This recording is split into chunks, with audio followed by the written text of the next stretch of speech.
Curso de imersão, intercâmbio, professor nativo.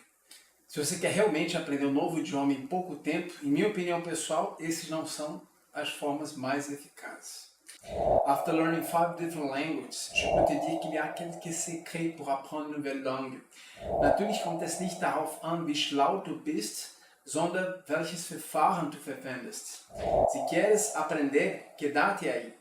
Muitos anos atrás eu participava de um processo seletivo em uma grande multinacional. Era para uma posição na sede do grupo na França.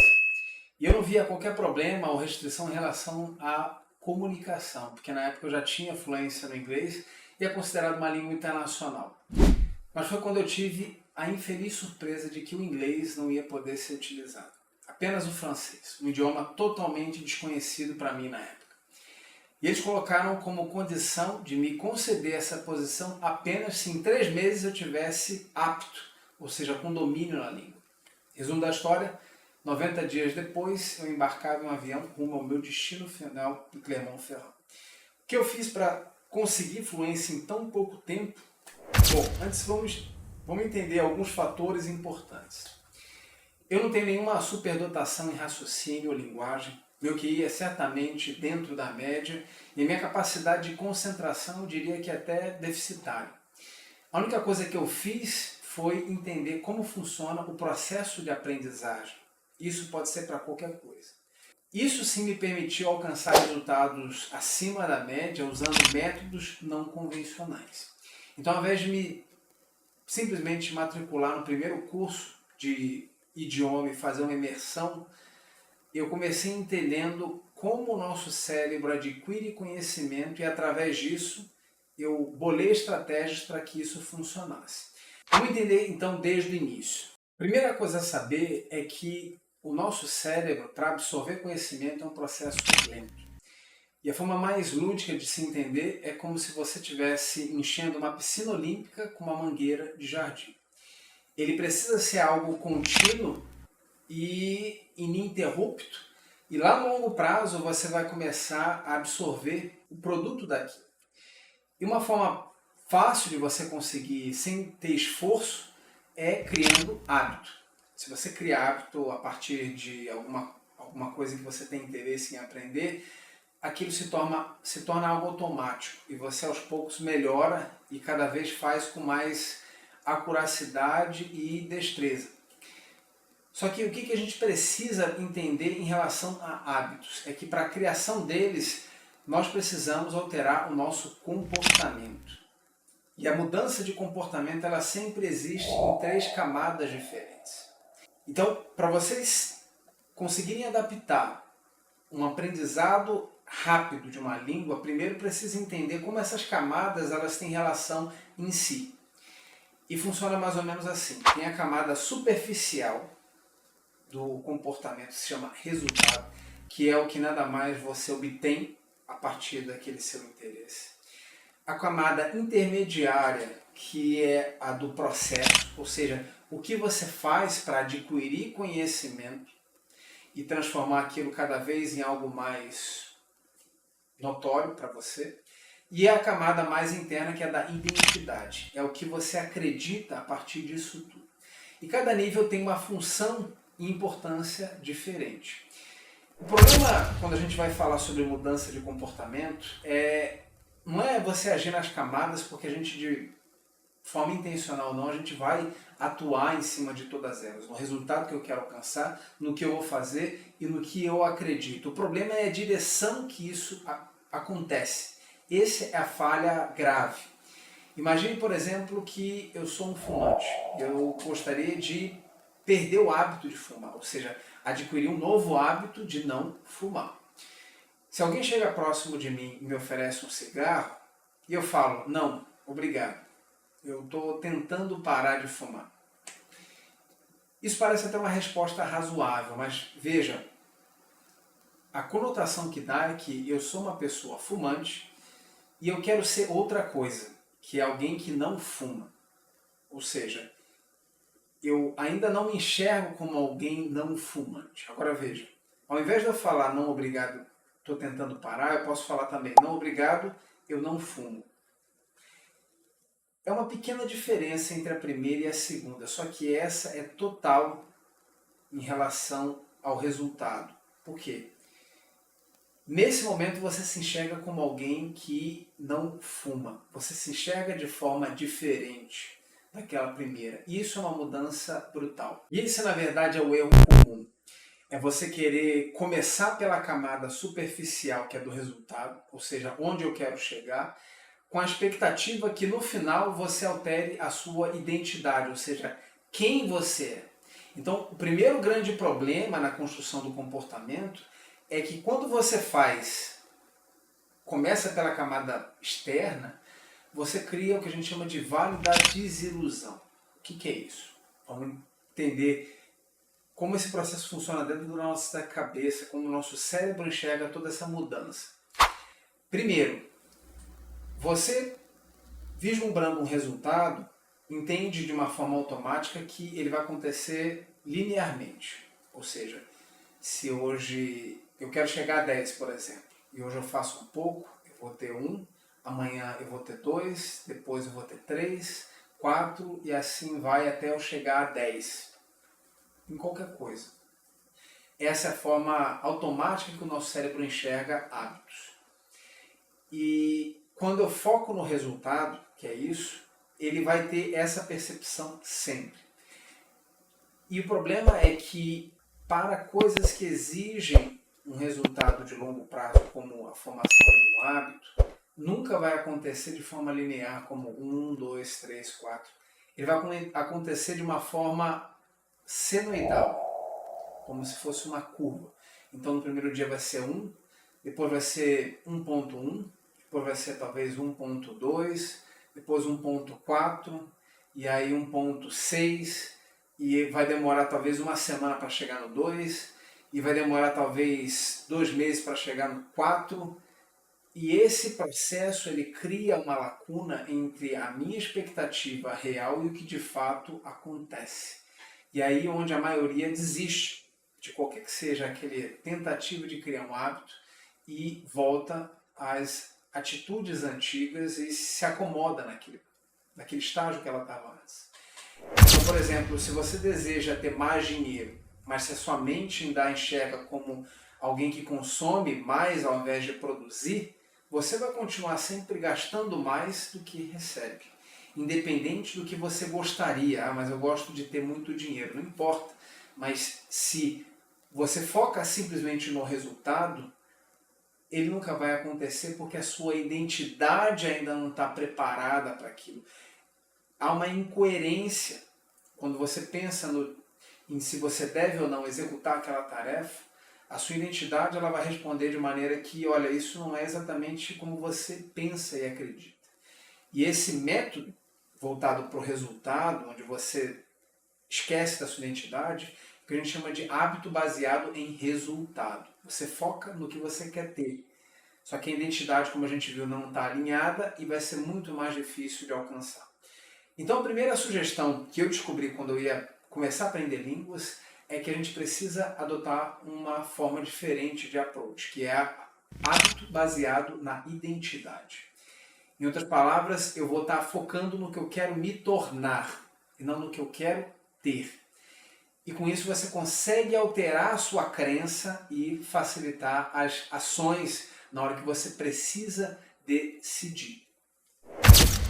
A ideia de tudo isso é que, na verdade, você primeiro então pense no porquê você quer chegar nesse resultado de uma forma muito intrínseca e que aquilo faça parte de quem você é a partir daquele momento. Como o fumante que se decidiu parar de fumar, ele já se enxergue como um não fumante.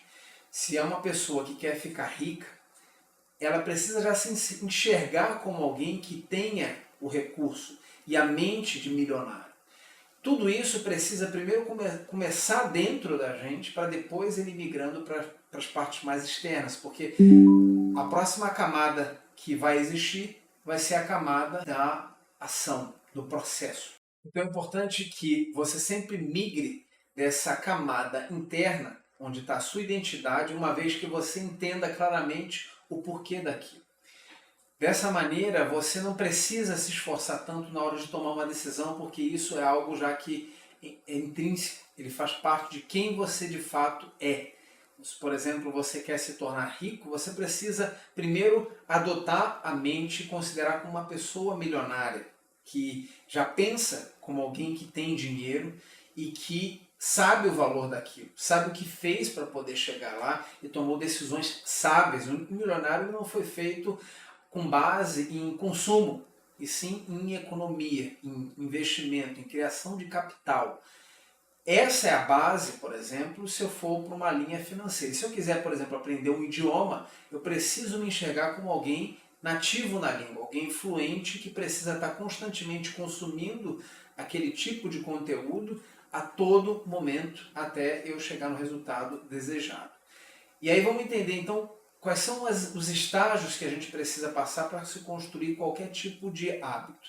4 basicamente. Primeiro o estímulo, depois a gente vem para o desejo, ação e recompensa.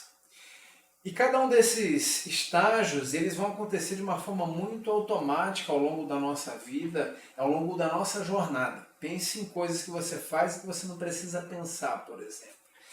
Uma garrafa de água que você utiliza para se hidratar ao longo do dia, ou até o hábito de fumar. Você tem algum estímulo, você sente um desejo, você dá uma ação, provoca uma resposta em cima daquilo e depois você tem a recompensa, que é aquela sensação. O grande objetivo de você entender esses estágios é que quando você se torna a primeira pessoa em que você quer alcançar o resultado, o estágio da recompensa ele é naturalmente ativado, porque você já é aquela pessoa que deseja alcançar o resultado. Você não está se esforçando para ser alguém que você não é. Então, aprender um idioma, você precisa primeiro trabalhar em basicamente 3 áreas, independente do idioma: conversação, vocabulário e estruturação. Vamos entender como cada um desses funciona e daí a gente pensa num plano para isso. Conversação tem a ver com a sua habilidade em comunicar de forma interativa. Então, para isso, a minha visão é cursos, música, vídeo, interação, podcasts, e tem inúmeras formas, até gratuitas, de você conseguir ter esse tipo de benefício hoje em dia, principalmente com a bagagem digital que a gente tem à disposição. O segundo, vocabulário, que é nada mais do que a quantidade de peças que a gente utiliza para montar aquela nossa mensagem. Então, se a gente fizesse uma analogia com Lego, seria como se eu tivesse um grande balde enorme cheio de peças variadas para montar alguma coisa, ou se eu tivesse um pequeno pote com meia dúzia de peças. Todos dois me permitem montar algo, só que eu vou ser muito mais limitado se eu tiver uma pequena caixa, ao invés de um balde enorme com peças em que eu consigo utilizar de uma forma imediata e eficaz. Então essa é a vantagem do vocabulário. E você consegue através de livros, blogs, leitura de notícias e por último a estruturação. Estruturação, o que eu quero dizer, é como que você monta a frase, o que você vai se comunicar e como você recebe ela. E isso você faz basicamente atuando em gramática, conjugação de verbo e exercício de montagem, utilizando pequenas partes, expressões que vão se encaixar e fazer que no final você tenha um repertório de palavras e formas de comunicação vasto. Qual é o plano que você precisa agora pensar com base nessas ferramentas e pontos que precisam ser tocados? É você olhar para a sua jornada ao longo de uma semana, de um mês, e você procurar enxertar o máximo possível de estímulos, porque esse é o ponto inicial da criação de hábito. Então, fazendo uma comparação com o que eu fiz na época, por exemplo, para o francês eu comecei a olhar minha jornada que eu tinha um longo caminho de ida e volta para o trabalho. Nesse período eu conseguia ler, então foi o momento em que eu inseri a leitura de livros. Depois eu fui para uma fase de intervalos. Eu tinha intervalo no café, intervalo de almoço, e é onde eu consegui inserir, por exemplo, assistir vídeos, podcasts que eu conseguia ouvir, por exemplo, exercícios de gramática, conjugação de verbo, e em alguns dias específicos da semana eu conseguia conciliar aulas de intensivo, curso em si, além de telas, que na época não tinha essa frequência de telas que a gente tem em contato hoje, mas eu conseguia de uma forma objetiva colocar no idioma que eu estava com interesse de aprender. O conjunto desses fatores é que ao final de 90 dias me permitiu eu ter um nível de fluência suficiente para viajar e não ter problema nenhum em relação à língua. Claro que eu não cheguei ao ápice nesse período, mas foi mais do que suficiente para eu poder me comunicar e ser aceito e eu ter um avanço significativo. Mas o ponto-chave de tudo isso é que aquele conceito da mangueira de jardim, uma piscina olímpica, a ideia foi que eu estava quase que todo momento possível colocando água na minha piscina. Ao ponto que a maioria das pessoas, quando começam o aprendizado de idioma, às vezes se limitam a período que ele vai ter as aulas, um contato ou outro que ele tem com a língua ali fora, mas ele não pensa no todo.